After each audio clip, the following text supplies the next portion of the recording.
The next time Chipo stood in front of the door, she did not hesitate. Ever since the handle had moved from the other side, something inside her had shifted in a way she could no longer ignore. The silence inside the house no longer felt empty or peaceful. It felt controlled, as though every room, every hallway, and every closed space existed to hold something in place. Even when nothing moved, she carried the awareness of it with her, and the feeling followed her through the house like a quiet pressure she could not escape. The hallway remained elegant and perfectly still, with polished marble floors reflecting the soft evening light that entered through the tall windows. The white walls looked exactly the same as they always had, yet the atmosphere surrounding the corridor no longer felt ordinary. Chipo moved closer to the door slowly, her breathing controlled, her attention fixed entirely on the gold handle on the other side of the wooden surface. For several long seconds, nothing happened. Then the handle shifted again. The movement was small, almost careful, but this time there was no possibility that she had imagined it.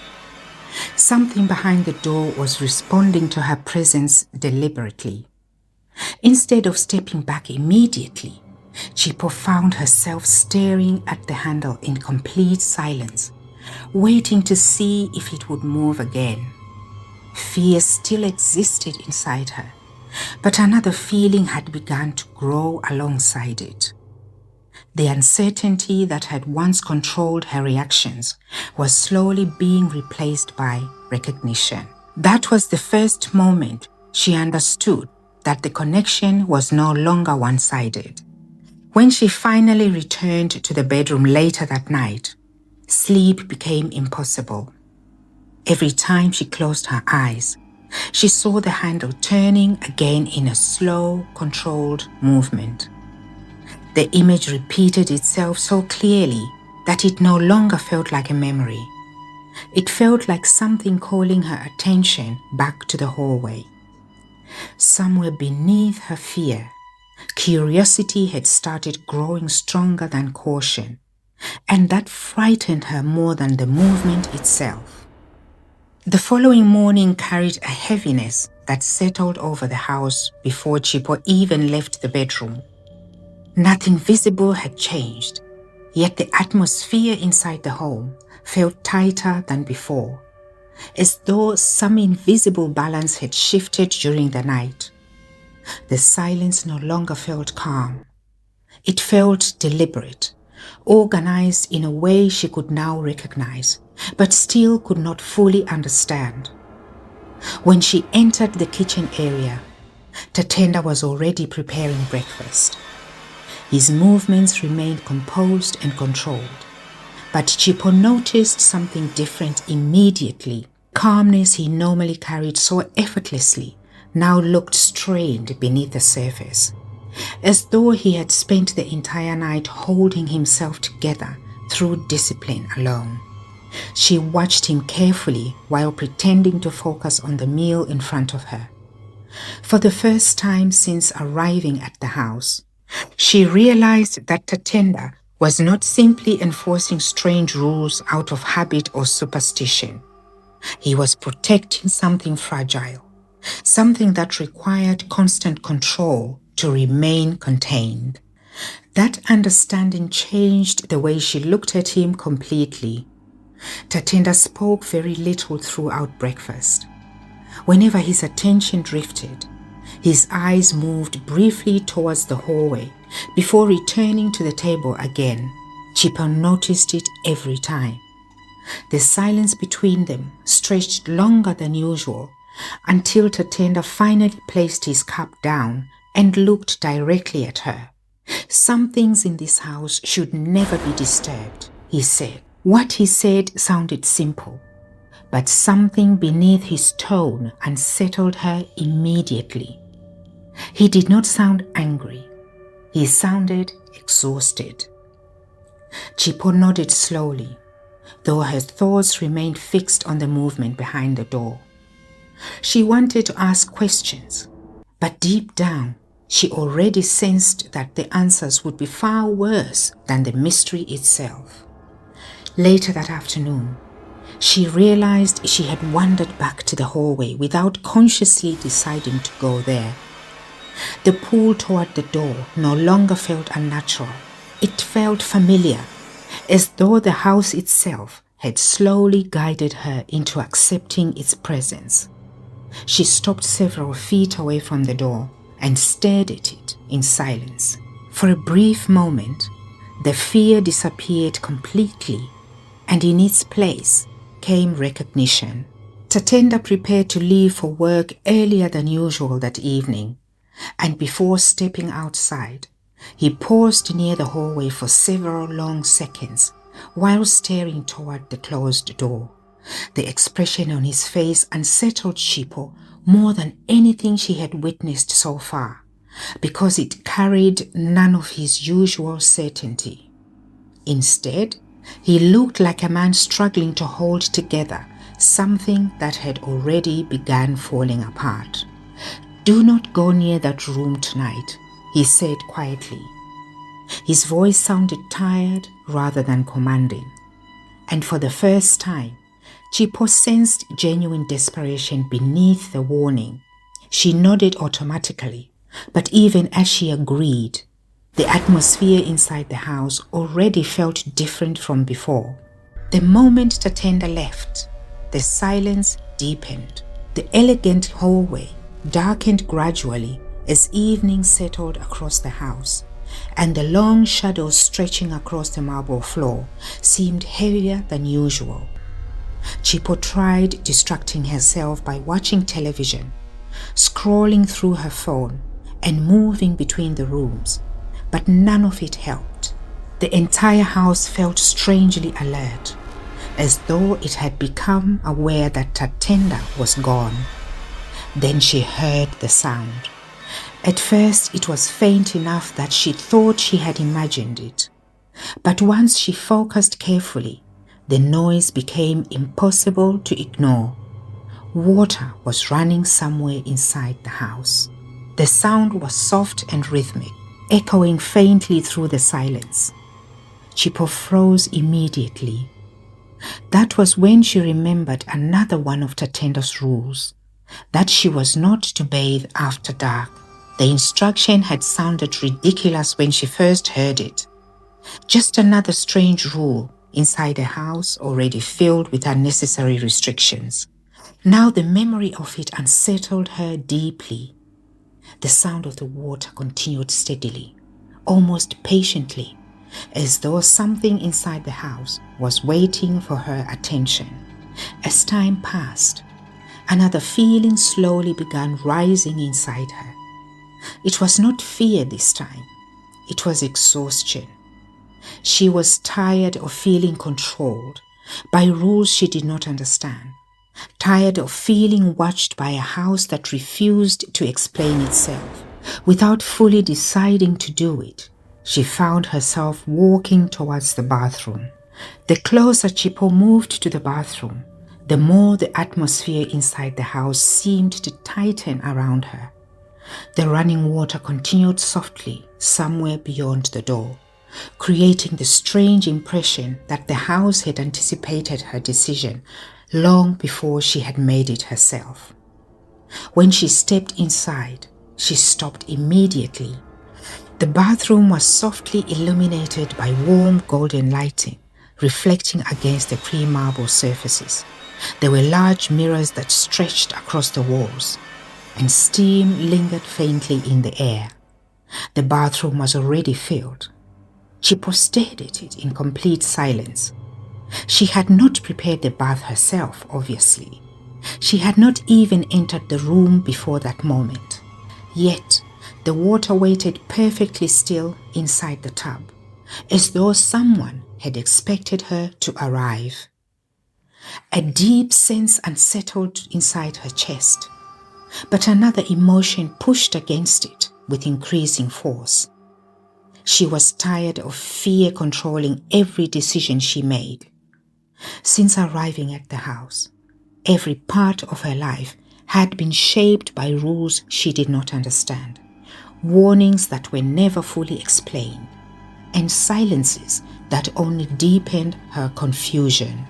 She wanted to resist the urge to get into the water, but slowly she removed her clothes and lowered herself into the bath. The instant her skin touched it, the entire house became silent. The change was so immediate and complete that Chipo felt her heartbeat quicken violently inside her chest. Even the faint sound of the water had disappeared. The silence pressing around her felt unnatural, dense enough to seem almost physical. Then she heard movement somewhere beyond the bathroom. The sound was distant at first, slow and deliberate, as though something heavy was being dragged carefully across the floor. Chipo sat up immediately. The sound stopped.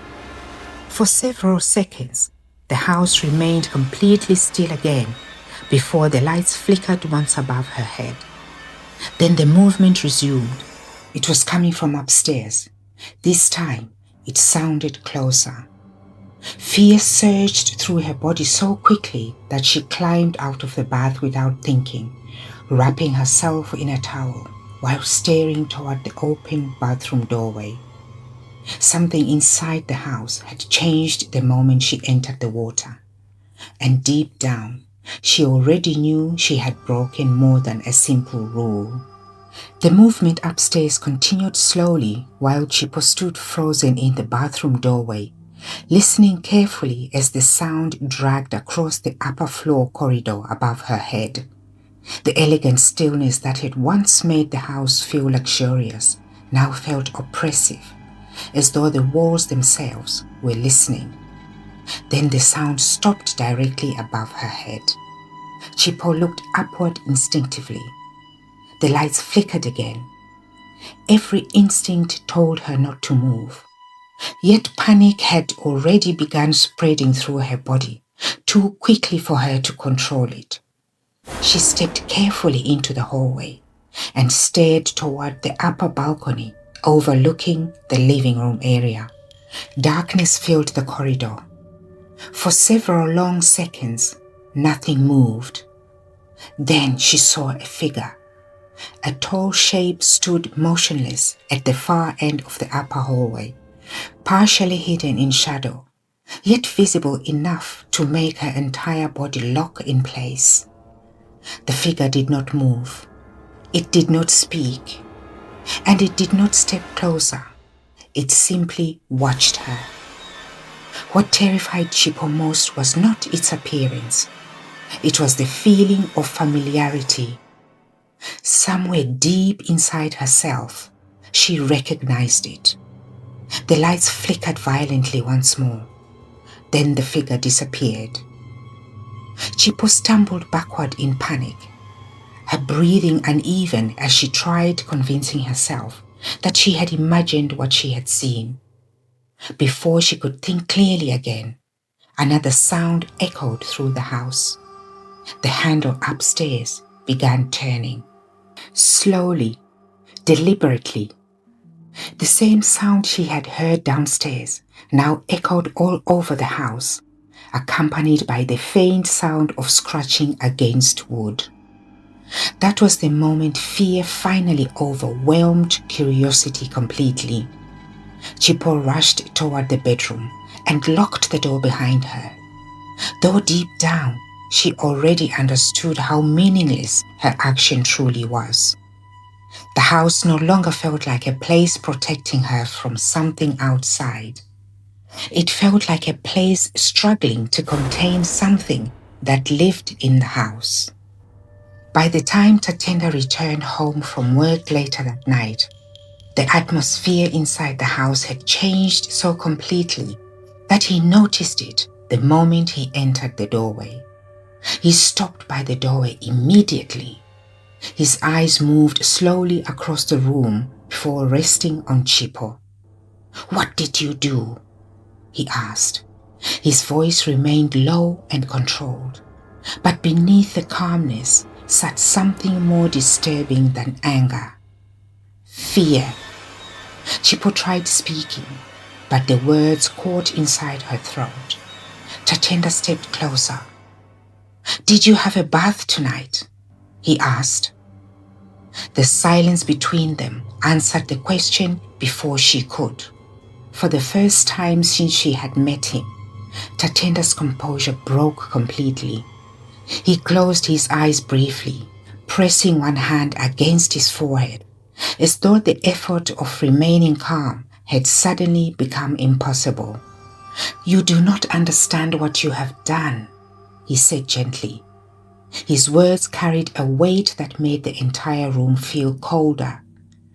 Tatenda moved immediately toward the hallway, his pace faster than she had ever seen before. Chipo followed behind him while the lights overhead flickered again. Then something struck the upper floor violently. The sound echoed throughout the house, hard enough to shake the walls.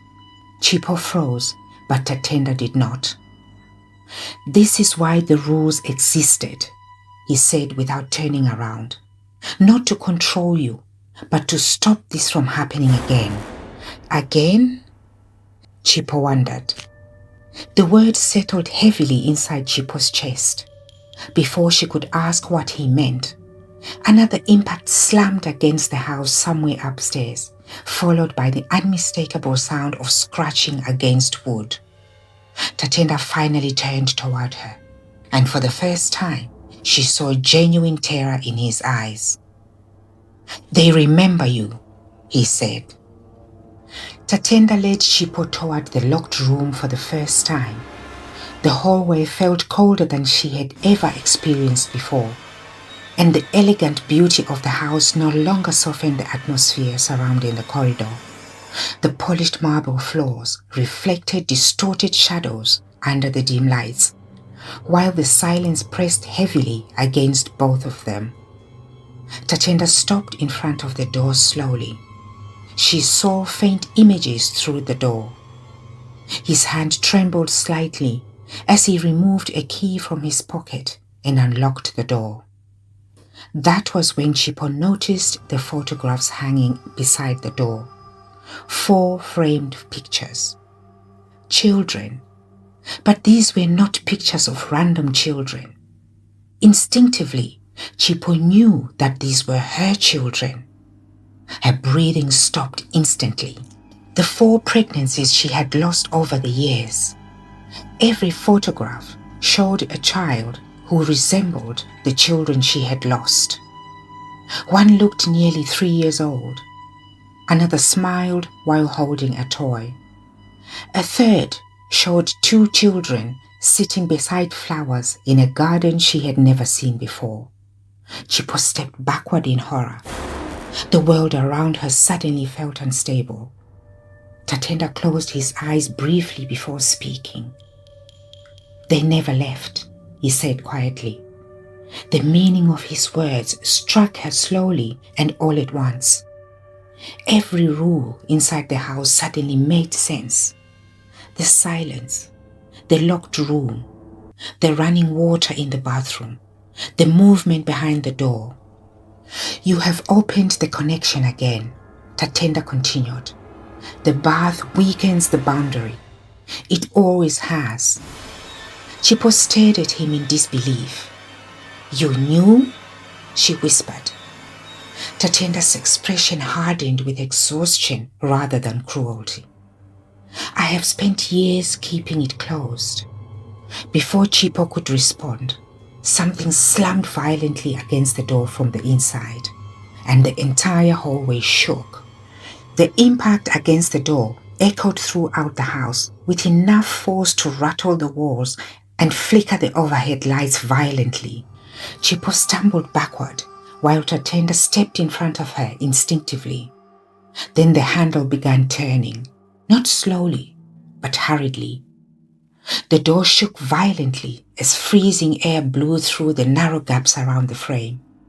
The atmosphere inside the hallway changed immediately, becoming unbearably heavy while faint crying echoed from somewhere beyond the wood. Tatenda grabbed Chipo's arm tightly. "Do not look inside," he said. But it was already too late. The door opened slightly. Darkness filled the space beyond it, deeper than natural shadow, stretching inward far beyond the size of the room should have contained. Within that darkness stood small figures watching silently. Children, 4 of them. Chipo could barely breathe. Every part of her body trembled as the children stepped closer toward the opening door. Their faces looked familiar in ways that shattered something inside her completely. Then she understood the truth. The room had not imprisoned them. It had been containing the connection between her and her children. Every rule inside the house had existed for one reason: to stop the boundary from opening. The crying beyond the door grew louder while the children continued staring at her directly. Then one of the children finally spoke. "Mama," he called out. The word destroyed whatever remained of the silence. The door slammed shut violently, and the hallway felt still. Tatenda stood frozen beside her, while Chipo struggled to breathe through the overwhelming horror pressing against her chest. Then, from the other side of the door, came the faint sound of scratching, slow, patient, and waiting.